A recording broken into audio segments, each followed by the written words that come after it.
ఓం శ్రీ గురుభ్యో నమ. వేద ప్రామాణిక రురు అశ్విని మహామంత్ర విద్య.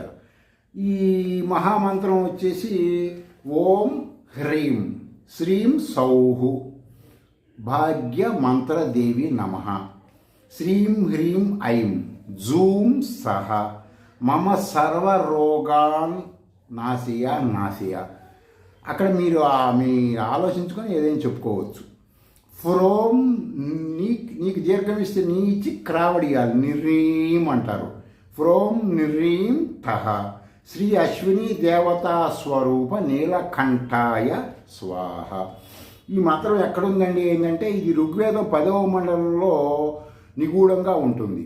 ఈ మంత్రదేవత ఈ మంత్రాన్ని వచ్చేసి కక్షీవంతుడు అనబడే ఒక ఋషి దర్శించి అతని కూతురు ఘోష, ఆ అమ్మాయి ఈ మంత్రస్వాదం ద్వారా కొన్ని శారీరకమైన మానసికమైన కొన్ని అనారోగ్యాలు కొన్ని వ్యక్తం చేయటానికి చెప్పటానికి కుదరని కొన్ని డిసీజుల్ని ఆమె తగ్గించుకొని తెలియచేసిందని ఇది వేదాల్లో ఉంటుంది. దీని ఋషులు తెలుసుకొని ఋషి పరంపరలో శృతులు లేక ఉపనిషత్తులు రెండు ఒకటే పేరు, మీరు అర్థం అవ్వాలని చెప్పినటువంటిది.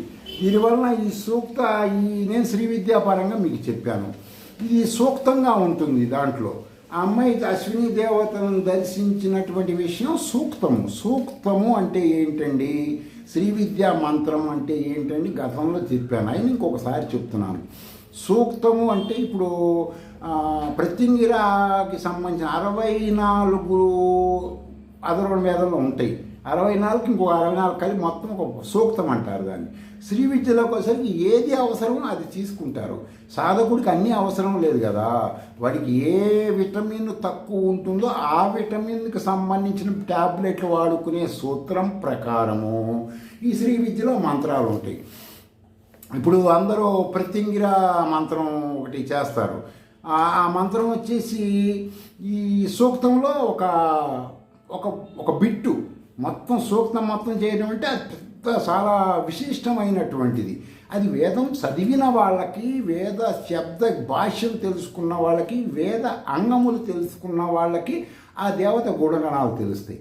మామూలుగా ఏదో చదివిన వాళ్ళకి దాని యొక్క శబ్దాలు, అర్థాలు, భావనలు ఇవి తెలియవు.